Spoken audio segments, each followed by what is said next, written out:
ప్రభు అయిన యేసుక్రీస్తు నామములో దేవుని సన్నిధిలో ఉన్న మీకందరికీ నా వందనాలు చెల్లిస్తున్నా. మీరు దేవుని సన్నిధిలో గడిపే ప్రతి క్షణము మీకు ఆశీర్వాదకరంగా ఉండాలని దైవ సేవకునిగా నా ప్రార్థన. పరిశుద్ధమైన గ్రంథము నుంచి 61వ కీర్తన 61 1 నుంచి 4 వచనాలు మనం చదువుకున్నాం కదా. 61వ కీర్తన 1 నుంచి 4 వచనాలు. దేవా నా మొర ఆలకించుము, నా ప్రార్థనకు చెవియొగ్గుము. చాలు, చిన్న ప్రార్థన చేసుకుందాం. పరిశుద్ధుడా మీకు వందనాలు. ఇంతవరకు జరిగిన ఆరాధనలో మీరు తోడుగుండి నడిపించారు. మీ వాక్యంలో అడుగు పెడుతున్నా. మీ మాటలు మాకందరికీ బోధించమని క్రీస్తునామని వేడుకొనిచున్నాం తండ్రి. ఆమేన్. ఈ ఉదయకాల సమయంలో మనము 61వ కీర్తన 1 నుంచి 4 వచనాలు మనం చదువుకున్నాం. దేవుని యొక్క వాక్యములో ఈ మొదటి వచనములోనే ఉన్న మాట ఏమిటంటే, దేవా నా మొర ఆలకించము. ఈరోజు టైటిల్స్ రకరకాలుగా మీరు ఇవ్వచ్చు. అయితే నేను ఇచ్చినది ఏంటి అంటే the psalmist request. The psalmist request అంటే కీర్తనకారుని యొక్క రిక్వెస్ట్ అంటే అభ్యర్థన లేదా బ్రతిమలాడటం కదండి. బ్రతిమలాడటం ఎలాగా ఆ పదం కుదిరితే అలా మీరు రాసుకోండి. ఇంగ్లీష్ లో మాత్రం ద సామిస్ట్ రిక్వెస్ట్ అంటే కీర్తనకారుడు బ్రతిమలాడుతున్నాడు, కీర్తనకారుడు అభ్యర్థన చేస్తున్నాడు. అర్థమైందా? ఇక్కడ ఇంకొక లాగా కూడా మీరు టైటిల్ ఇవ్వచ్చు, LHM అని, LHM అని. ఓకే, లేదా ఇంకొక లాగా కూడా మీరు టైటిల్ ఇవ్వచ్చు, H4 అంటే మనం ఈరోజు చదివే 4 హెచ్లు వస్తాయి. 4 హెచ్లు వస్తాయి, హెచ్ అని ఇంగ్లీష్ లెటర్. ఓకే, మీ ఇష్టం ఎలా టైటిల్ ఇచ్చినా ఇవ్వండి. కానీ నేను జాగ్రత్తగా చదివించిన టైటిల్ ఏంటంటే ద సామిస్ట్ రిక్వెస్ట్. కీర్తనకారుడు బ్రతిమలాడుతున్నాడట. ఎవరిని, ఎందుకు బ్రతిమలాడుతున్నాడు కదా? ఎవరిని బ్రతిమలాడుతున్నాడు, ఎందుకు బ్రతిమలాడుతున్నాడు? 1వ వచనం చదువుదాం సార్. 1వ వచనం, దేవా నా మొర ఆలకించుము, నా ప్రార్థనకు చెవియొగ్గుము. చాలండి. ఫస్ట్ వన్ ఏంటంటే లార్డ్ హియర్ మీ. ఏంటంటే లార్డ్ హియర్ మీ. మొదటి హెచ్ ఏంటట హియర్. హియర్ అంటే HERE కాదు, HEAR అంటే విను. దేవా నా ప్రార్థన విను అని ఏం చేస్తున్నాడట అంటే దేవునికి రిక్వెస్ట్ చేస్తున్నాడు లేదా మొర పెడుతున్నాడు. అంతేనా? ఎందుకు ఈ ప్రార్థనలు ఈ 40 రోజులు కదండి? ఎందుకు ఈ ప్రార్థనలు అంటే దేవుడు మన మొర ఆలకించుతాడు. ఎప్పుడు ఈ పదం చెప్తావు, నా మొర ఆలకించు అని? నీవు దీన స్థితిలో ఉన్నప్పుడు. అంతేనా? ఎప్పుడు రిక్వెస్ట్ చేస్తాం, ఎప్పుడు కమాండ్ చేస్తాం? మన పరిస్థితి ఎలాగట, మన యొక్క చేతిని దాటిపోయాక. ఇంకా ఏమన్నా అన్నారా? నాకు సరిగ్గా రావట్లేదు. కానీ మన శక్తికి మించినప్పుడు ఎప్పుడట రిక్వెస్ట్ చేస్తాం, లేదా మనకు అది బాగా అవసరమో అయినప్పుడు అప్పుడు రిక్వెస్ట్ చేస్తాం. అధికారం ఉన్నప్పుడు ఏం చేస్తామట, ఆజ్ఞాపిస్తాం. ఇక్కడ కీర్తనకారుడు అంటున్నాడు, లార్డ్ హియర్ మీ. యాక్చువల్గా అయితే హియర్ మై ప్రేయర్ అని ఉంటుంది కదండి. నా ప్రార్థన ఆలకించు, చెవియొగ్గు అని. కానీ నేను దాన్ని చేసింది ఏంటంటే హియర్ మీ, నా ప్రార్థన విను. కానీ ఎప్పుడు వింటాడు దేవుడు నీ ప్రార్థన? నువ్వు దేవునికి వ్యతిరేకంగా వెళ్తున్నప్పుడు I don't think God will here your prayer. I don't think God will listen to your prayer. ఒకవేళ లిసన్ అయితే చూ కలపండి, హియర్ అయితే చూ తీసేయండి. మీ, హియర్ మీ. లార్డ్ హియర్ మీ. నన్ను విను అంటే, నన్ను విను అంటే దానికి అర్థం లేదు. దాని అర్థం ఏంటంటే హియర్ మై ప్రేయర్, నా యొక్క ప్రార్థన ఆలకించు. God said, I am ready to listen to your prayers. But the problem between you and me is you are not listening to me. నీ ప్రార్థన నేను వినడానికి నేను సిద్ధంగా ఉన్నా, కానీ మన ఇద్దరి మధ్యన సమస్య ఏంటంటే నా మాట నువ్వు వింటావులే. నువ్వేమంటున్నావు తెలుసా? నీ ప్రార్థన వినమని అంటున్నావు. అదే నేను చెప్పేది, నా మాట కూడా నువ్వు విను. నా మాట నువ్వు వినకపోతే దీని ఏమిటంటే ఇంగ్లీష్లో రెసిప్రోకసీ. రెసిప్రోకసీ అంటే నువ్వు అది చేస్తే నేను ఇది చేస్తా, నువ్వు నా మాట వింటే నేను నీ మాట అనుకుంటా. ఒకటి చెప్పనా, ఒక స్టూడెంట్ మంచి తెలివైనోడైతే ఆ క్వశ్చన్ పేపర్లో ఏమైతే రాసిందో అది సరిగ్గా జవాబు రాస్తే ఆ క్రింద నేను మీరు అడిగిన ప్రశ్నకు సరైన జవాబు రాశాను కాబట్టి నాకు మార్కులు ఇవ్వండి అని 2-3 లైన్లు రాయవలసిన అవసరం లేదు. ఎందుకని?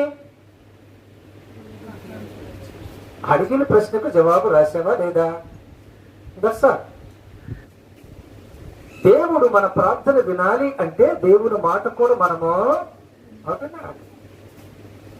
ఏంటి దేవుడా, సంసోను నీ అంత బలవంతుడు ఈ లోకంలో లేడు అన్న నువ్వు ఇప్పుడు ఆయన దగ్గర నుంచి బలాన్ని ఎందుకు తీసుకున్నావు అంటే సంసోను దేవుని మాటను వినలేదు. సంసోను దేవుని మాట వినలేదు.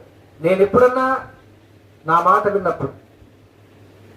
విన్నప్పుడు నేను ఈ భూమి మీద నేను అందరికంటే శక్తిమంతునిగా చేస్తాను. ఫిలిస్తీన్లు చంపడానికి మీకు తెలుసండి సంసోను పుట్టుకెందుకు? ఫిలిస్తీన్ని చంపడానికి. కానీ ఆయన చేతిలో చచ్చిపోయాడు. ఎవరు చెప్పారండి సంసోన్ని? ఫిలిస్తీన్లే. కథ పెద్దలంటే కథ ఏం తిరిగిందట? ఆడ్డం తిరిగింది.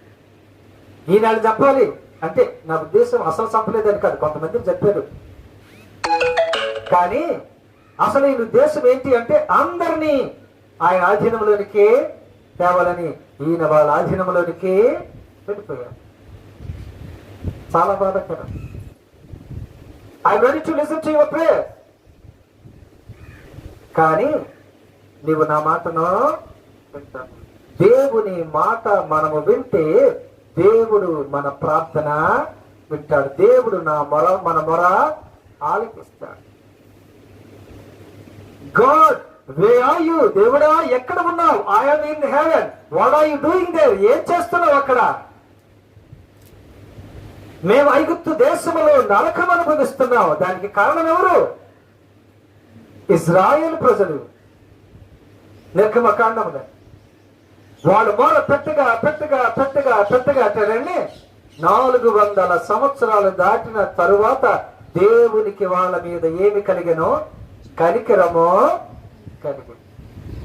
ఇప్పుడు దేవుడు అంటున్నాడట, వాళ్ళ మొరను నేను విన్నాను. చాలాసార్లు మనం చేసే దేవునికి వ్యతిరేకమైన క్రియలు మన మొర దేవునికి చేరకుండా చేస్తున్నాయి. దానియేలు చెప్పండి, దానియేలు నీ ప్రార్థనలు ఎక్కడ చేరిని? కొర్నేలి అపొస్తలుల కార్యం 10వ అధ్యాయం. కొర్నేలి నీ ప్రార్థనలు ధర్మ కార్యాలు దేవుని సన్నిధికి. గాడ్ లేదా the Angel of God came down.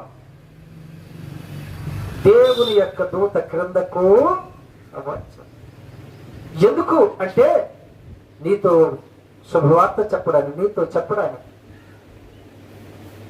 క్రైస్తవ జీవితములు దేవా నా ప్రార్థన ఆలకించు అని చెప్పక ముందుగా మనం చేయవలసింది ఏంటంటే యేసయ్యా నీ ప్రార్థన నేను లేదా నీ మాట నేను వింటాను. అది రావాలి ఫస్ట్. నా అర్థం కీర్తనకాడు దేవుని మాట వింటం లేదని కాదు. మనం వినకుండా ఇలాంటి ప్రార్థనలు ఇజ్రాయేల్ ప్రజలు ఏంటంటే 400 సంవత్సరాలు పైగా ప్రార్థన చేశారు. అన్ని 100 సంవత్సరాలలో ఎన్ని లక్షల ప్రార్థన చేస్తుంటారని. ఎందుకు దేవుడు రాలేదు? Your lips are praising me, but your hearts are very, very, very far from me. మీ పెదవులు నన్ను స్తుతిస్తున్నాయి, కానీ మీ హృదయం నాకు చాలా దూరంగా ఉంది. అందుకని మీరు 400 సంవత్సరాల నుంచి ప్రార్థన చేస్తుంటే నాకు వినబట్టం కాదు, నాకు సహాయము చేయటము ఇష్టము లేక. ఆయన సహాయం చేసే వరకు కూడా ఏమని ప్రార్థన చేస్తున్నాడట? లార్డ్ హియర్ మీ, దేవా నా ప్రార్థన ఆలకించు. ఇలాగ ప్రార్థన చేసే కంటే నీ మాట నేను వింటాను ప్రభువా అని మనం ఏమవ్వాలట? మార్పు చెందాలి. ఆ మార్పు రావాలని కదండి పెద్దలు కూడుకొని ఏంటట ఈ 40 రోజులు, అంటే ఇక్కడ దాకే అనేది కాదు కానీ ఏంటట, ప్రతిదినము మీరు దేవుని సన్నిధిలో కూడి ప్రార్థనలు చేసుకోండి. ఆ రెండవ విషయం మనం చూద్దాం. ఆ రెండవ వచనం చదవండి. ఆ రెండవ వచనం, నా ప్రాణము తల్లడిల్లగా బూది గంతముల నుండి నీకు మొరపెట్టుచున్నాను. నేను ఎక్కలేనంత ఎత్తైన కొండపైకి. అంటే అర్థం ఏంటి? ఇంకొక హెచ్ ఏంటంటే లార్డ్ హోల్డ్ మీ, పట్టుకో నన్ను, ఎక్కించండి. అర్థం ఏంటి? తొయ్యమనా? ఎక్కించండి అర్థం ఏంటి? నా చెయ్యి పట్టుకొని నువ్వు నన్ను ఎక్కించు. Hold me. ఫస్ట్ ఏంటంటే హియర్ మీ, రెండవది హోల్డ్ మీ, పట్టుకో. నేనైతే ఎక్కలేను, కానీ నువ్వు మాత్రం ఏంటంటే పట్టుకొని ఎక్కించు. హోల్డ్ మీ, నువ్వు నన్ను పట్టుకోవాలి, నేను నిన్ను పట్టుకోవటం కాదు. దేవుడు మన చేతిని పట్టుకోవాలి. మనం పట్టుకుంటే ఏంటంటే ఏమంటున్నాడట? మీరు జాగ్రత్త గమనించండి. పీటర్, నువ్వు మునిగిపోతున్నావా? గివ్ మీ యువర్ హ్యాండ్, నీ చేయి నాకు. నా చేతి నువ్వు పట్టుకోవటం కాదు, నీ చేయ నాకు. అయ్యో, అందుకని ఇక్కడ కీర్తనకాడు అంటున్నాడు హోల్డ్ మై హ్యాండ్, హోల్డ్ మీ, నన్ను పట్టుకో. లార్డ్ హోల్డ్ మీ. దేవుని చేత పట్టబడకుండా ఇష్టానుసారంగా లోకములో తిరుగుతున్నారు క్రైస్తవులు. కానీ దేవుడు మమ్మల్ని పట్టుకున్నాడు అనే భ్రమలోనే తిరుగుతున్నారు. జాగ్రత్త. ఏ సమయంలో దేవుడి కోపం వస్తుందో తెలియదు. ఆయన విడిచిపెడతాడు. సంసోను దేవుడు పట్టుకున్నాడు కానీ విడిచిపెట్టాడు. సొలొమోను దేవుడు పట్టుకున్నాడు కానీ విడిచిపెట్టాడు. యోసేపును దేవుడు పట్టుకున్నాడు కానీ విడిచిపెట్టలే. దానియేలును దేవుడు పట్టుకున్నాడు కానీ విడిచిపెట్టలేదు. షడ్రకు మెషకు అబేద్నెగోను దేవుడు పట్టుకున్నాడు కానీ విడిచిపెట్టలేదు. ఈ 2 భాగాల్లో లేదా ఈ 2 గుంపుల్లో ఏ గుంపులో మనం ఉన్నామో we have to examine ourselves. మనల్ని మనం పరీక్ష చేసుకోవాలి. దేవుడు నీ చేతిని పట్టుకున్నాడా, లేదా యేసయ్య నన్ను పట్టుకునే ఉన్నాడులే అనే భ్రమలోనున్నావా? భ్రమ వేరు, నిజంగా పట్టుకోవటమో అదే. 10 ప్రశ్నలు ఉన్నాయి. 10 ప్రశ్నలు ఉన్నాయి. 10 పేపర్లు రాసా. ఏం రాసావు? అన్ని రాసేసావు. ఏం రాసావు? పర్వాలేదు నాకు వస్తాయి అనుకున్నావు, కానీ అది భ్రమ. వాళ్ళే కాదు, క్రైస్తవ జీవితంలో మనం కూడా అంతే. చాలాసార్లు దేవుడు మా చెయ్యిని పట్టుకొని ఉన్నాడు, పర్వాలేదులే నేను మనము అనుకుంటూ కొన్నిసార్లు ఏంటట భ్రమలోని తిరుగుతావు. కీర్తనకారుడు చెబుతున్నది నిర్దాక్షిణ్యంగా ఏంటంటే, నా చేతిని నువ్వు మాత్రమే పట్టుకో. నా చేతిని లోకంలో ఏ మనిషి కూడా కాదు, దేవుడు మాత్రమే నన్ను పట్టుకోవాలి. మన చేతులు, మన జీవితాలు, మన కుటుంబాలు లోకంలో అందరికి ఇచ్చేసి వాళ్ళు పట్టుకునేటప్పుడు మనం అనుకుంటున్నాం దేవుడు నన్ను బాగా ఆశీర్వదించి నన్ను పట్టుకున్నాడు అనే భ్రమలో ఏమవుతున్నామట తిరుగుతున్నాం. అది చాలా ప్రమాదం. జాగ్రత్త. సొలొమోను కూడా భ్రమపడ్డాడు. చుట్టుపక్కల రాజ్యాలంతా నా అధీనంలో ఉన్నాయి, నేను కింగ్ కాదు, నేను చక్రవర్తిని అని భ్రమలో ఉన్నాడు. కానీ దేవుడు అన్నాడట, నువ్వు చక్రవర్తివి కాదు, కనీసం రాజు అర్హత కూడా లేదు. ఏమాయను దేవుడు విడిచిపెట్టినా గాని పట్టుకొని ఉన్నాడనే భ్రమలోనే బ్రతికాడు. చాలాసార్లు అయితే మన విశ్వాస జీవితం. కీర్తనకారుడు ఆయన ప్రార్థనాపరుడు కాదా? ప్రార్థనాపరుడు కాదండి, ప్రార్థనాపరుడే. మరి ప్రార్థన చేసినాడు, ఎందుకు పట్టుకోమంటున్నాడు? మనము ప్రార్థన అలా చేయవలసిన బాధ్యత ఎందుకు వచ్చింది? ఎందుకు అవసరం వచ్చింది? దేవుడు విడిచిపెట్టాడు. ప్రభువా నా చేతిని పట్టుకో అనే దీన స్థితికి ఎందుకు వచ్చావు నువ్వు అంటున్నా. జాగ్రత్త. కీర్తనకారుడు చెబుతున్నది 2వ వచనములోని మరొకసారి చదువుకుందాం. 2వ వచనం. ఎందుకు తల్లడిల్లింది నీ ప్రాణం? నీవు దేవుణ్ణి చక్కగా ఉన్నావు కదా, ఎందుకు తల్లడిల్లుతుంది నీ ప్రాణం?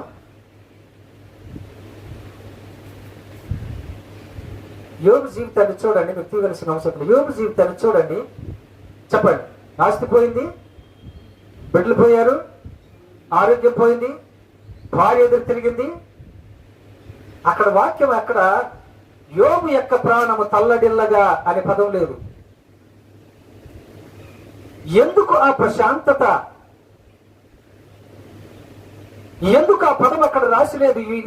ఇవన్నీ పోయినాయి కాబట్టి యోగు ప్రాణము తల్లడిల్లగా ఆయన మొరపెట్టెను అని ఆ పదం లేదండి. మీరు 1వ అధ్యాయం ఆ చివరిలో చూస్తే ఈ అన్ని విషయాల్లో Job did not blame his God. Job did not reject his God. Job did not leave his faith. And that's what God said. My servant Job is sinless. దేవుడు ఆయన బ్లేమ్ చేయలే, విడిచిపెట్టలే, విశ్వాసం నుంచి బయటికి రాలే. అందుకని దేవుడు అన్నాడట, నా సేవకుడైన యోబు పాపము లేనివాడు. అయినా కానీ ఆయన ప్రశాంతంగా ఉన్నాడట. ఇక్కడ కీర్తనకారుడు అంటున్నాడు తల్లడిల్లగా, అంటే తల్లడిల్లిపోతున్నావు నువ్వు. అంటే ఏదో నీలోకొచ్చి నేను ఏం చేస్తుందట, డిస్టర్బ్ చేస్తుంది. ఏదో డిస్టర్బ్ చేస్తుంది. ఎందుకు తల్లడిల్లిపోతున్నావు? నీలో ఉన్న దేవుని మహాశక్తిని నువ్వు గ్రహించలేకపోతున్నావా? యోహాను రాసిన మొదటి పత్రిక 4:4 ఉన్న మాట ఏంటి చెప్పాలి? చూడకుండా చెప్పేయాలి. మనలోనున్న గొప్పవాడు ఏముందటనే మీరు జయించి ఉన్నారు. ఆ పదం ఉందండి. మీరు ఏమున్నారట? చిన్నపిల్లలారా మీరు జయించి ఉన్నారు.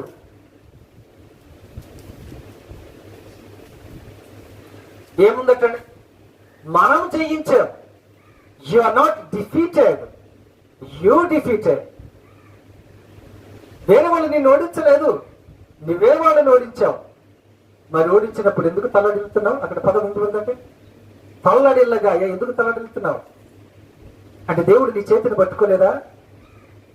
అదేంటో పాస్టర్ గారు, ఇంతకాలం మా దేవుడు మా చేతిని పట్టుకొని ఉన్నాడనే ఉన్నాం, కానీ ఇప్పుడు అసలైన రహస్యం బయటపడింది. ఇప్పుడు దేవుడు మా చేతిని పట్టుకోలేడని గ్రహించాం, కానీ ఇప్పటికే చాలా ఆలస్యమో. ఇప్పుడు కీర్తనకారుడు ఆయనకి బుద్ధి వచ్చాక ఏమంటున్నాడు? నా చేతిని పట్టుకో ప్రభు. నేను ఎక్కలేను, కానీ నీవు ఎక్కించగలను. కొన్నిసార్లు గమనించారండి, మన శక్తికి మించిన పనులు మనము చేయలేము. మనం ఎంత చదువుకున్న వాళ్ళమైనా, ఎంత పలుకుబడి ఉన్న వాళ్ళమైనా, ఎంత ధనమున్న వాళ్ళమైనా కదా, మనం కొన్నిసార్లు ఆ పనులు మనము చేయలేము. అప్పుడు ఎక్కడికి వస్తామంటే మనం దేవుని దగ్గరికి వస్తాం. ప్రభువా ఇక నీవే మాకు ఏంటంటే, గాడ్ ఈజ్ ఆర్ రెఫ్యూజ్. మన శరణం ఆయనే. కీర్తనకారుడు 2వ వచనంలో చెబుతున్న మాట అదే. నా చేతిని నువ్వు పట్టుకొని నువ్వేం చేయమంటాడు? ఎక్కడైనంత ఎత్తైన స్థలానికి ఎక్కించు ప్రభువా. చాలా మంది మనకంటే ముందు భక్తులు మీరు గమనించండి, వాడు ఎలా చేయారు, ఎలా ఆ దేవుని యొక్క ఆశీర్వాదాలు పొందారు. అబ్రహాం నడవలేనంత దూరం నడిచాడు. హానోకు 1-2 సంవత్సరాలు కాదు, ఆయన మొత్తం బ్రతికిన సంవత్సరాలు ఎంత హానోకు? 360. అందులో 300 సంవత్సరాలు హానోకు దేవునితో నడిచాడు. అంటే ఆయన వయసులో ఎక్కువ సంవత్సరాలు దేవునితో నడుస్తూనే ఉన్నాడు. విసుగు రాలేదు ఆ పాస్టర్ గారు అంటే, దేవునిలో నడిచే వ్యక్తికి ఆ దేవుని యొక్క గొప్పతనం తెలిస్తేనండి బయటికి రాబుద్దవుడు, విసుగు రాదు. విసుగొచ్చాడు అంటే మనం ఏంటంటే డూప్లికేట్ క్రిస్టియన్స్. నిజమైన క్రైస్తవులమో అక్క ఏదో ఆ వెళ్ళాలి కాబట్టి వెళ్తున్నాం, ప్రార్థన చేయాలి కాబట్టి అది చేస్తున్నాం. ఎన్ని ఆటంకాలు వచ్చింటాయని 300 సంవత్సరాలు దేవుడితో నడుస్తుంటాం. యేసుప్రభు నందుని మరుక్షణమే కష్టాలు మొదలవుతున్నాయి కదా, ఖేళనలు మొదలవుతున్నాయి, నవ్వులు మొదలవుతున్నాయి, అంతేనా, లేనిపోయిన చూటిపోటి మాటలు మొదలవుతున్నాయి. 300 సంవత్సరాలు. మీకు తెలుసా నోవాహు ఏమన్నారండి? ఏదో వరదట, ఏదో వర్షమట, ఏదో ఓడట, ఈయనకి పిచ్చి పట్టింది అన్నారా? ఎవరికి? బైబిల్ గ్రంథం మొత్తములు పెద్ద ప్రసంగికుడు ఎక్కువ సంవత్సరాలు చేసింది ఎవరో తెలుసా? నోవాహే. అయినా మారలే. సంవత్సరాలు తలబడి ప్రసంగం చేస్తూనే ఉన్నాడు. వాళ్ళు నమ్మలే. ఎప్పుడు నమ్మారట? అది వర్షం రానే వచ్చింది, ఈయన ఓడ కట్టడం ముగించింది కదండి. లోపలికి వెళ్ళే వాళ్ళు లోపలికి వెళ్ళే పాపం వీళ్ళు కూడా లోపలికి వద్దామనేసరికి ఏం చేస్తున్నారంటే నీటిలోనే కొట్టుకు చేస్తున్నారు. టూ కాదు 3 లేట్. చాలా ఆలస్యం అయిపోయింది అప్పటికి. వాళ్ళే కాదండి, వాడి గురించనే కాదు, మనం కూడా అంతే. అంత అయిపోయాక బాగా ఆలస్యం అయ్యాక అప్పుడు గుర్తొస్తుంది, కానీ అప్పటికి ఆలస్యమో అయిపోయింది. అందుకని యేసు అంటున్నాడు సమయం అవుతుంది అంటాం లేదండి. మార్కు సువార్త 1:15 చదవండి. ఏమందటని? అయిపోయింది, అంతేగాని అవుతుంది అని చెప్పడంలే, అయిపోయింది. ఏ సమయంలో ఏం జరుగుద్దో మనకి తెలియదు. దయచేసి ఈ విషయంలో, దేవుని సన్నిధి విషయంలో, ప్రార్థన విషయంలో అశ్రద్ధ చేయదు కదా. భక్తుడైన పౌలు అంటున్నాడు, this is the right time to accept Jesus Christ as your personal saviour. This is the right time to change your heart. This is the right time to change your faith according to God. దేవుని చిత్త ప్రకారంగా మీ విశ్వాసాన్ని మార్చుకోండి. దేవుని చిత్త ప్రకారంగా మీ హృదయాలను మార్చుకోండి. ఉదయకాల సమయంలో కీర్తనకారుడు మరొకసారి మనకు జ్ఞాపకం చేస్తున్నది 2వ వచనంలో చెప్పబడిన మాట ఏమిటంటే, lord hold me, lord not only here me but also hold మీ. వెంటనే కాదు, నన్ను పట్టుకో ప్రభువా. నేను నిన్ను పట్టుకోవటం కాదు, నువ్వే నన్ను ఎందుకంటే నీ చెయ్యి బలమైన చెయ్యి. అది విడిచిపెట్టదు, అది విడిచిపెట్టదు. కానీ విడిచిపెట్టకుండా మన ప్రవర్తన ఉండాలి, అంతేనండి. టీచర్ ఈ రోజు ఈ స్టూడెంట్ మెచ్చుకున్నాడు, ఏమో రేపు మెచ్చుకుంటాడో మెచ్చుకోడు. ఎందుకని? ఎందుకు ఈరోజు మెచ్చుకున్నాడు? ఎందుకు మెచ్చుకున్నాడు? నువ్వు బాగా చదివావు కాబట్టి. రేపు సరిగ్గా చదవకపోతే మెచ్చుకోరు. అంటే ఎప్పుడు వాళ్ళు మెచ్చుకునేలాగానే నీ చదువు, నీ ప్రవర్తన.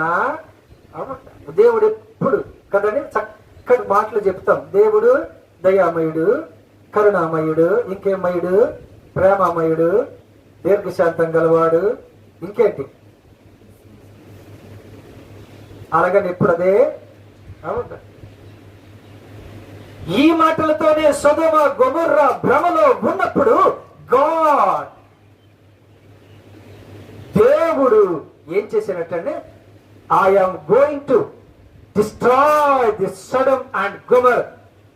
ఏమంటాడంటే మొత్తం అట్టలి. దేవుడు కరుణామయుడు, దయామయుడు, ఎంత చేసినా పర్వాలేదులే అని భ్రమలోనే ఉన్నారటండి సొదొమ గొమొర్రా. ఒకరోజు రానే వచ్చింది, ఒక భయంకరమైన వార్త వినబడిందట. ఏ వార్త తెలుసండి? అగ్ని వర్షము నేను మీ మీద కురిపిస్తాను, జాగ్రత్త. ఇప్పుడు మొరపెడదామన్నా గాని నోమర, ఎందుకంటే అది దాటిపోయాను. ఏమైపోయిందటండి? సరిహద్దు దాటిపోయాను. ఆ సరిహద్దులో ఉంటేనే మీకు, ఆ సరిహద్దులో ఉంటేనే God our Lord Jesus Christ is our cordon. అది దాటొద్దు మీరు దయచేసి. అది దాటితే ఎవడేం చేయలేడు, ఎవడేం చేయలేడు. పర్వాలేదులే, లోతు ఉన్నాడు, లోతు భార్య ఉంది, ఆయన కుటుంబం ఉన్నారు, మమ్మల్ని రక్షిస్తారు వాళ్ళు ప్రార్థన చేస్తే అంటే God is going to protect only that family, not the whole Sodom and Gomorrah. దేవుడు అక్కడ అన్నది ఏంటంటే వాళ్ళను మాత్రమే రక్షిస్తానన్నాడు, సొదొమ గొమొర్రాని కాదు. అందుకని ఏమంటున్నాడు అంటే డిపార్ట్ ఫ్రమ్ దిస్ ప్లేస్, ఇక్కడి నుంచి వెళ్ళిపోయింది. ఏ అంటే వాళ్ళని నేను కాల్చివేస్తున్నాను. దేవుని యొక్క ఉగ్రత, జాగ్రత్త. 2వ వచనం 3వ విషయం మనం చూద్దాం. 3వ విషయం 2వ వచనంలోనే చదవండి. నా ప్రాణము తల్లడిల్లగా భూదిగంతముల నుంచి నీకు మొరపెట్టుచున్నాను. నేను ఎక్కలేనంత ఎత్తైన కొండపైకి నన్ను ఎక్కించు. అంటే 3వ విషయం మనం ఏం చెప్పొచ్చు? ఇంకొక హెచ్చేంటి? లార్డ్ హెల్ప్ మీ. ఇంకొక హెచ్ ఏంటంటే హెల్ప్ మీ, నాకు సహాయం చేయి ప్రభువా. మనుషులను చూసావుగా, మనుషులు సహాయం చేస్తారనుకున్నావుగా. ఎన్నో కీర్తన 20 కీర్తన ఎన్నో వచనం? 7వ వచనం చదవండి. కొందరు రథములను బట్టి కొందరు గుర్రములను బట్టి అతిశయపడుదురు, మనమైతే మన దేవుడైన యెహోవా నామమును బట్టి అతిశయపడుదుము. దేన్ని చూసావు ఇంతకాలం?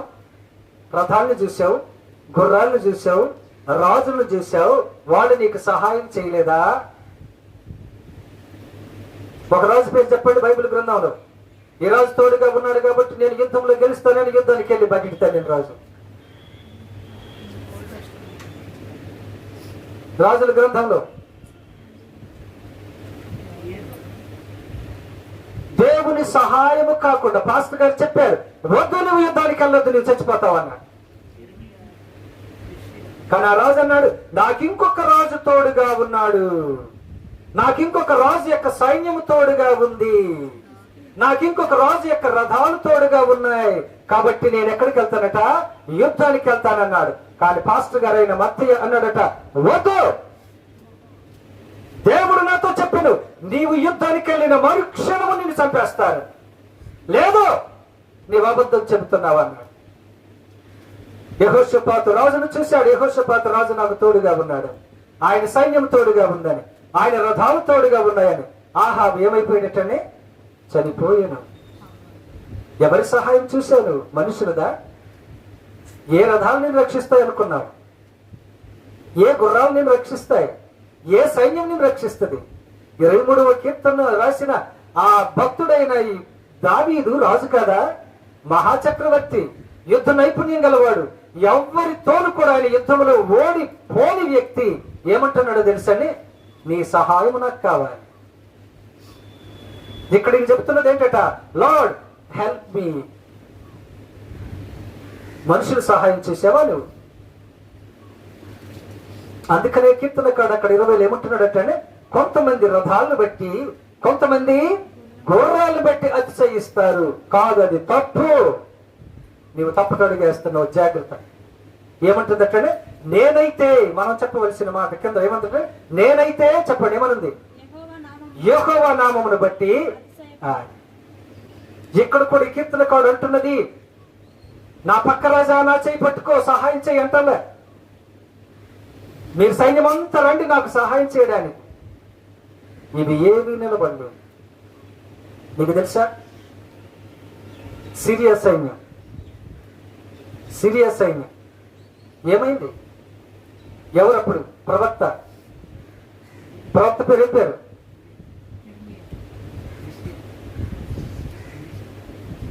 ఎలీషా. దైవజనుడా, సిరియా సైన్యం మనల్ని చుట్టుముట్టింది, మన మిత్రమే. వాళ్ళు కొన్ని వేల మంది ఉన్నారు, లక్షల మంది ఉన్నారు. ఎలీషా అన్నాడట, దేవుడా ఈయన మనోనేత్రాలు తెరువు. ఏ అంటే శరీర సంబంధమైన కళ్ళతో చూసి ఈయన అదొక రకపు భ్రమలోనే ఉన్నాడు. ఇది భలేగుంటది, ఇది భలేగుంటది అన్నట్టు. కానీ ఆయన మనోనేత్రాలు చూస్తే వీళ్ళు చుట్టూ ఎవరున్నారటండి? రక్షణ, అగ్నితో కూడిన రథాలు, గుర్రాలు, విచిత్రమైన రథాలు. సిరియా సైన్యం నేనేమి కూడా దయచేసి మనుషుల సహాయం గురించి ఇప్పుడు మాకు భలే పలుకుబడి ఉంది కాబట్టి పర్వాలేదులే, మేము బాగానే ఉన్నాము అనే భ్రమలో ఉండొద్దండి దయచేసి. అలా చేయటం బట్టి మిమ్మల్ని మీరే మోసం చేసుకుంటున్నారు. భక్తుడైన ప్రభు అయిన యేసుక్రీస్తు చెప్పింది కూడా అదే, మిమ్మల్ని మీరు మోసము చేసుకోవాలి. ఇర్మియా భక్తుడు ఏమంటున్నాడు తెలుసా? మిమ్మల్ని మీరే మోసం చేసుకుంటున్నారు, ఎవరు కాదు. మనుషులను నిందించదు, మనల్ని మనమే మోసం చేసుకుంటున్నాం. పెద్దలు చెప్పండి ఏమనుంది? ఎవడు తీసినా గోతిలో వాడే పడతాడు. మనం కూడా చాలాసార్లు జరిగేది అదే మన విషయంలో. ఇక్కడ కీర్తనకారుడు 2వ వచనంలో 2వ పాయింట్ చెప్పింది ఏంటంటే సహాయం చేయి. మనుషులు సహాయం చేస్తే నీకు వీలవుదా? కాదు, నువ్వే నాకు సహాయము. మీకు తెలుసా యెహోషాపాతే ఆహాబు అని యెహోషాపాతులు చుట్టుముట్టారు.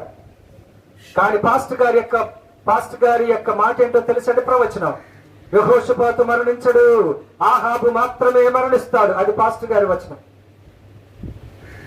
అప్పుడు యెహోషాపాతు అన్నాడట, దేవా నన్ను కరుణించు, రిమెంబర్ మీ. నీ మాట పాస్టర్ గారు చెప్పినా నేను వినకుండా ఈ చెడ్డ రాజైన ఆహాబుతో నేను కలిసి వచ్చినందుకు సైన్యం నన్ను చుట్టుముట్టింది, నన్ను చంపేస్తాను. కానీ దేవుడు కరుణించాడు. కానీ మత్తయి పాస్టర్ గారి మాట ఏంటో తెలుసండి? యెహోషాపాతు మరణించాడు, ఆహాబు మాత్రమే. అంతే. ఈయనను చూసిన ఆ సైన్యం ఈయన రాజు కాదు అని ఆయన విడిచిపెట్టి వెళ్ళి ఆహాబును చంపేశాడు. పాస్టర్ గారు చెప్పారు, నీకు శిక్ష తప్పదు, వెళ్ళొద్దు, ఇక్కడ ఉండిపోవాలి. వెళ్ళలేదు. చాలాసార్లు అదే కాదండి, దేవుడు మనతో మాట్లాడినప్పుడు మనం కూడా విన్నాం. వాళ్ళే కాదు, మనం కూడా వినం. జాగ్రత్త అంటే వినం. ఆదాము అవ్వలకు కూడా దేవుడు ఎన్నోసార్లు చెప్పాడు, జాగ్రత్త పండుతున్నట్టు. విన్నారా? వినలే. వాళ్ళే కాదండి, ఉదాహరణ వాళ్ళు చెప్తున్నాం. కానీ అదే పరిస్థితి మనకు కూడా ఉంది. ఇప్పుడు మనం చేసేది కూడా అదే. ఒకటి చెప్పనా, ఆదాము అవ్వ ఒకసారి ఒక పండే తిన్నారు, అలాంటి పళ్ళు బోళ్ళు తింటున్నాం మనం. మాట్లాడితే ఆదాము అవ్వ ఒక పండు తిన్న వాళ్ళని తిడుతుంటాం. ఇలాంటి ఎన్ని తింటున్నామో మన జీవితంలో దేవునికి దూరం అవుతుంది.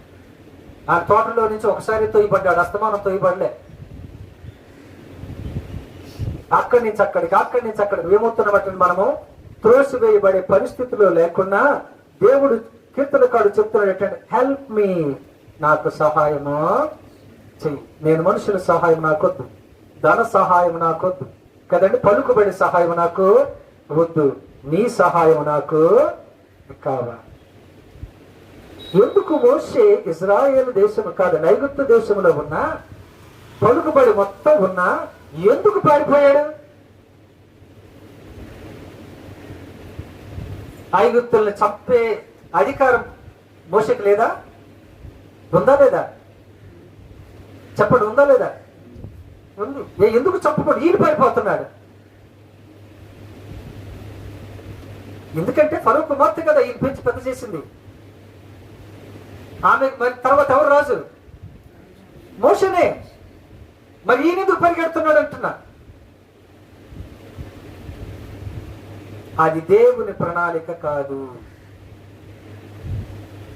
అది దేవుని చిత్తమో కాదు. అందుకనే దేవుడు ఆయనకి పాఠాలు నేర్పుతున్నాడు. బయటికి తీసుకెళ్ళి ఏంటట, అడవిలో 40 సంవత్సరాలు నడిపించడంలో 40 సంవత్సరాలు కదండి. ఎక్కడ? ఐగుప్తులోని 40 సంవత్సరాలు పాఠం నేర్పుతున్నాడు. నేను ఇంతకు ముందు కూడా మీకు చెప్పాను, సీనాయి కొండ మీద నుంచి కానా దేశానికి ఎన్ని రోజులు? 11 రోజులు. సంవత్సరాలు తరబడి తిరుగుతూనే ఉన్నారు.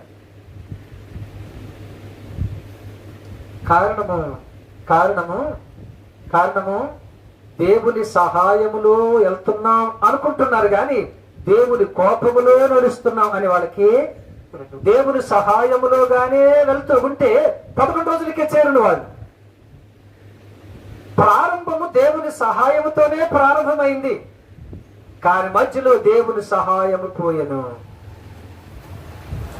వీళ్ళు ఇంకా ఏ దేంట్లో ఉన్నారంటే దేవుని సహాయములోనే ఉన్నాం అనే భ్రమలో నడిచెను. మనమంతే. ఆ దేవుడు ప్రారంభంలో ఆశీర్వదించాడు కాబట్టి ఇంకా ఆ ఆశీర్వాదంలోనే ఉన్నామనే భ్రమలోనే వెళ్తూ ఉంటాం. జాగ్రత్త, చెక్ చేసుకోవాలి ఒకసారి. బండి బాగానే ఉంది కానీ దూర ప్రయాణం వెళ్తున్నావు కదా, ఒకసారి బండి చెక్ చేసుకో.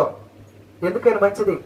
బ్రేకులు సరిగ్గా పడుతున్నాయో లేదో, దాంట్లోనే పెట్రోల్ ఉందో లేదో చెక్ చేసుకోవాలి. ఆత్మీయ జీవితం కూడా అంతే.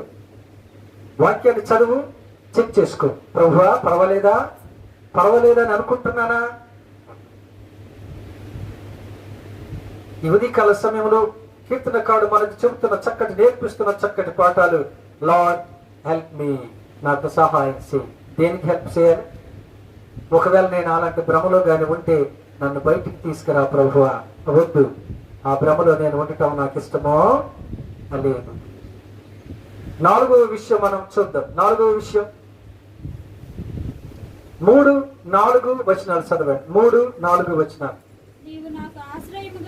నీవు నాకు ఆశ్రయముగా ఉంటివి, శత్రువుల ఎదుట బలమైన కోటగా నుంటివి. యుగయుగములు నేను నీ గుడారములో నివసించదను, నీ రెక్కల చాటున. 4వ హెచ్చేంటి? ఎక్సలెంట్. లార్డ్ హైడ్ మీ, నన్ను దాయ్. అక్కడ అంటే వచనాలు పొడుగ్గా ఉంటాయి కానీ మీరు జాగ్రత్తగా చదివితే సరిగ్గా కుదరాలి. పదం ఏంటంటే హైడ్ మీ, దాయి ప్రభువా. మనిషి దాస్తే దొరికిపోతారు కదండి.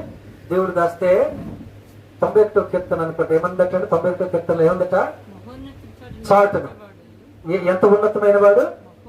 మహా ఉన్నతమైన చాటును దాస్తే మనం కోడి పెట్ట సాధ్యమైనంతలో కోడి పిల్లల్ని కనబడకుండానే దాస్తుంది, కానీ కొద్ది కాళ్ళు కనబడుతూనే ఉంటాయి. ఈ గద్ద గద్దన్న ఒకటేనండి కాదా? బ్యాగ్ వేరు గద్ద వేరుగా.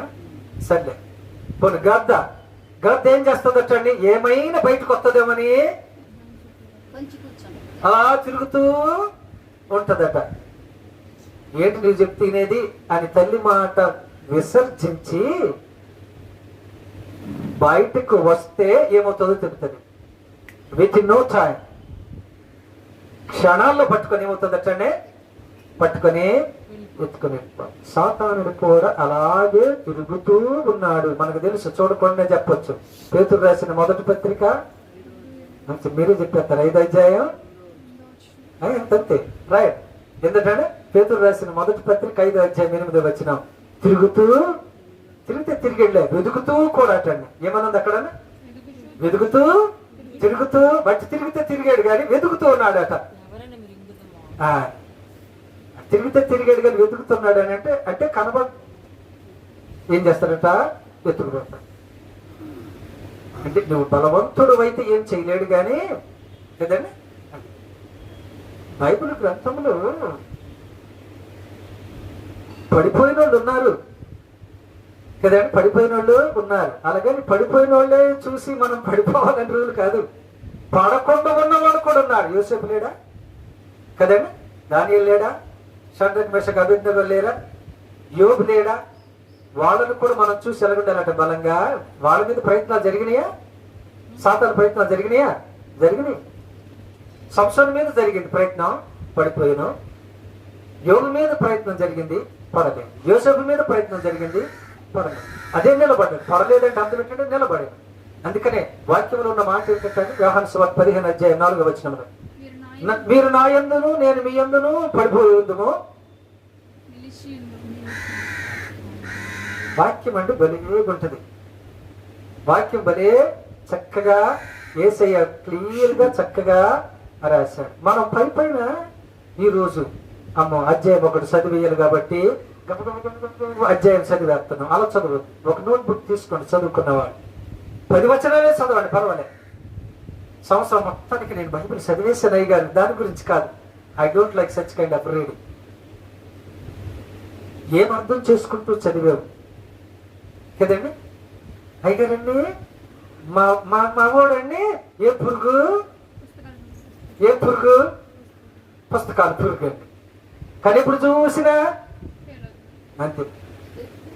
అది కాదు, తక్కువే చదువు, కానీ ఆ చదివిన దాన్ని జాగ్రత్తగా అర్థమో చేసి. నేను రోజు 10 వచనాలు చదువుతాను, కానీ ఆ 10 వచనాల్లో ఏముందో చక్కగా రాసుకొని, ఏముంది అసలు ఈ 10 వచనాలు. కొంతమంది అంటే అయ్యారు మీరు ఎన్నిసార్లు మొత్తం చదివారు బైబిల్, ఇప్పుడు ఏముందంటే నా మొత్తం చదివితే ఏమొస్తుంది? మంచిదే లేదు చదివితే, అది చదువుతాను నేను చెప్పడం చాలా మంచిది. బైబిల్ గ్రంథంలో ఎక్కువ చదవటం మంచిది. ఏం నేర్చుకున్నావు?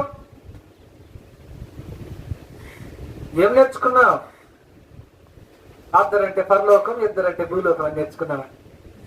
ఏం నేర్చుకున్నావు అంటున్నా? చదువుతాం మంచిది, గ్రహింపు కూడా చాలా అవసరం. అది లేకుండా గుడ్డెది చేనులో పడ్డట్టు కదండి. అది చేనో గడ్డో తెలియకుండా గుడ్డెది ఏం చెప్తుందటని తింటూ వెళ్ళిపోద్దట. పెద్దలేమో పెట్టిన సామెత బాగానే ఉంది. మనం బైబిల్ చదవటం అలాగా ఉండకూడదు. 4వ విషయం ఏంటంటే లార్డ్ హైడ్ మీ, నన్ను నీవు దాయి. 91వ కీర్తనలో ఏమిటంటే మహోన్నతుని చాటున నివసించుట.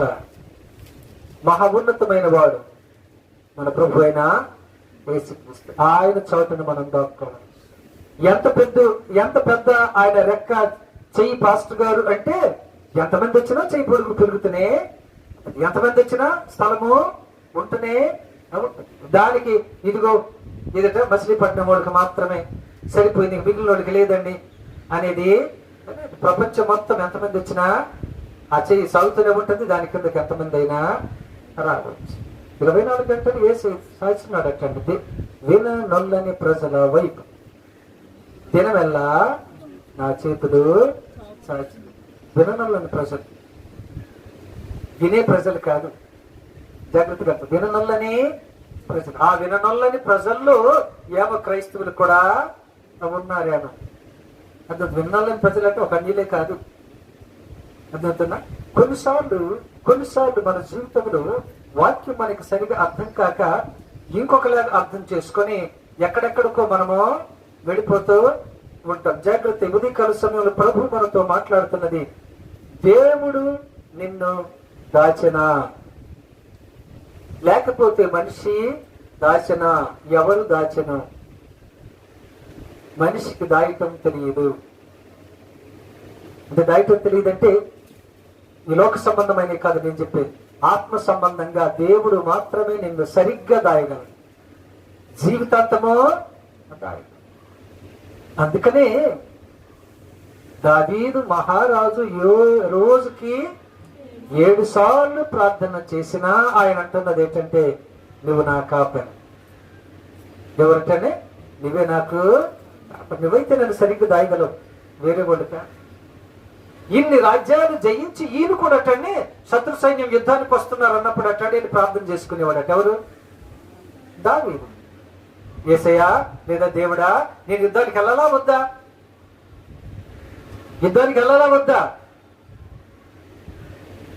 మనం ఎవరు సలహాలు తీసుకుంటున్నామట? మనుషుల సలహా కదండి. ఇలా కట్టాం కానీ ఎవరో వచ్చి అబ్బాయి ఈ సైడ్ ఉండొద్దు అన్నారండి, కొట్టేయమా? దేవుణ్ణి అడిగేది లేదు, ఇక పాస్టర్ గారిని అడిగేది లేదు, కొట్టేయటమే, దాన్ని పడగొట్టేయటమే. 14 లక్షలు పెట్టుకొని ఇల్లు కట్టావు, సిద్ధాంతం వచ్చాను, ఇది బాగలేదన్నాడు, మూర్ఖుడా దాన్ని పడగొట్టేసావు 2 అంతస్తుల డాబా.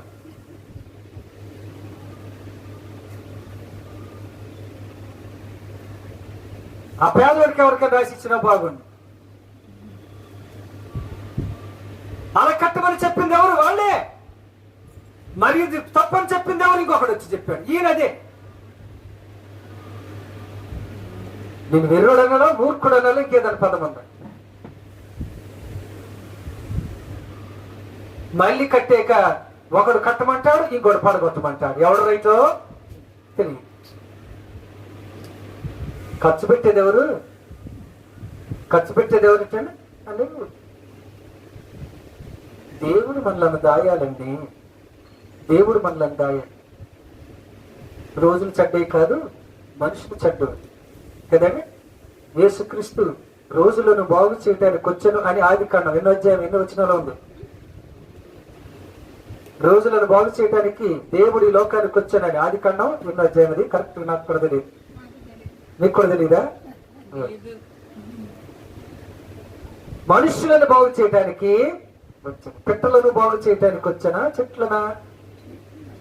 అది కూడా కదా. మనిషి పాడయి నీ వలన భూమి పాడయ్యను అని ఉందండి కదండి. ఎవరి వలన? మనిషి వలన. ఎంత తెలివైన వాళ్ళమండి మనం. దేన్ని పట్టుకొని తిడుతున్నాం?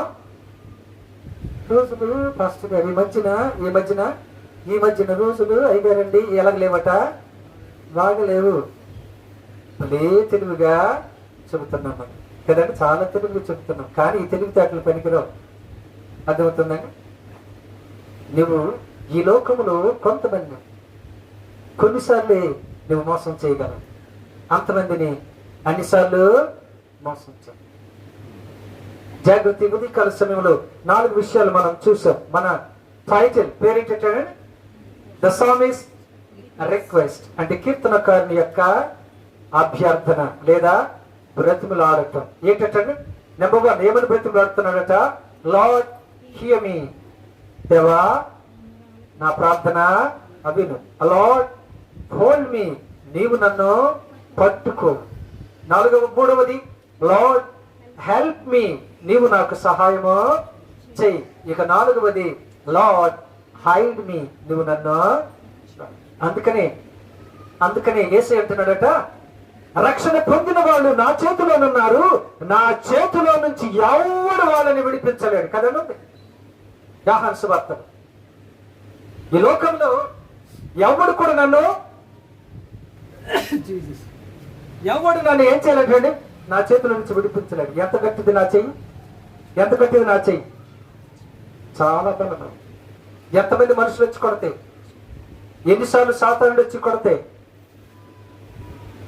ఎవడు కూడా. కానీ నేను ముగిస్తున్నా, నేను చెబుతున్నది ఏంటంటే మనము దేవుని చేతి కింద దాయబడ్డామా లేదా కదండి. అది ప్రశ్న. దాయబడ్డామా? ఆయన చేతి కింద దాయబడితే జాగ్రత్త గమనించండి. మనం ఎంత పెద్ద డాబాలు కట్టినా, ఎంత గట్టి టెక్నాలజీ కట్టినా, సద్దాం హుస్సేన్ అమెరికా వాళ్ళు ఆయన గురించి ఎదుగుతూ ఉంటే జర్మనీ టెక్నాలజీతో ఇల్లు కట్టాను. అది భూమి లోపలికి కట్టారు ఇంటిని, ఎవరికి కనబడదా ఇల్లు. అమెరికన్స్ బాంబులు వేసాను, ఆ ఇంటిని పగలగొట్టలేకపోయింది.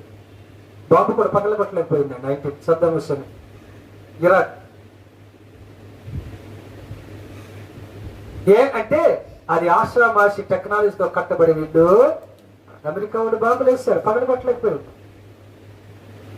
అదే మనలాంటి ఇళ్ళలోనైతే బాంబు అక్కడ పగిలేను, ఇల్లు ఎక్కడ పగిలేను కదండి. కానీ ఈ ఇంటి మీదే వేసాను, కానీ పగలలేదట, పగలు కొట్టలేకపోయినట్టండి. ఏంటి టెక్నాలజీ అంటే? German technology. అప్పుడు వీళ్ళు కొన్ని రకాల రేస్ కనిపెట్టి వాటిని పగలగొట్టి వెళ్ళి ఆ తర్వాత విషయం మనకు తెలుసు. అలా ఎన్ని బాంబులు వేసినా దేవుని హస్తాల కింద భద్రపరచబడ్డవాడు ఎవడు కూడా ఏమీ కాదు. మనము, మన బిడ్డలు, మన కుటుంబాలు ఎవరి హస్తాల్లో ఉండాలంటే దేవుని హస్తాల్లో భద్రంగా ఉండాలి. బయటికి వెళ్ళడానికి ప్రయత్నం చేయదు. తల్లి కూడా చెప్పేది అదే, రండి అంటది కదండి. రండి, త్వరగా రండి, ఎందుకంటే ప్రమాదము వచ్చేస్తుంది, తొందరగా రండి. నా రెక్కల కింద అవసరమైతే నేను చనిపోతా. అవును, అవసరం అయితే నేను చనిపోతా, లేదా నేను ఆ గ్రద్దనే చంపుతా. కానీ మన పాపాలు పోవాలి అంటే అవసరమైతే ప్రభువు మరణించాలి. కాబట్టి ప్రభువు ఏమయ్యాడటండి? ఆయన రెక్కల కింద మనలను దాసి ఆయన చనిపోయాను.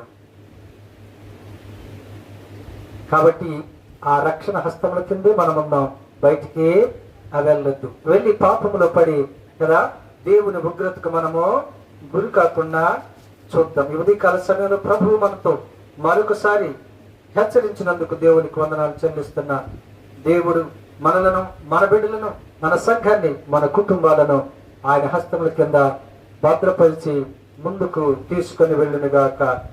ఆమేన్. God bless you all. చిన్న ప్రార్థన చేసుకుందాం. పరిశుద్ధుడా మీకు వందనాలు. ఇంతవరకు మాతో మాట్లాడిన విధానాన్ని బట్టి మీకు వందనాలు చెల్లించుకుంటున్నాం. వాక్యమైన బిడ్డలందరినీ మీరు ఆశీర్వదించిన క్రీస్తునామని వేడుకొంచున్నాం తండ్రి. ఆమేన్. అందరికీ వందనాలు.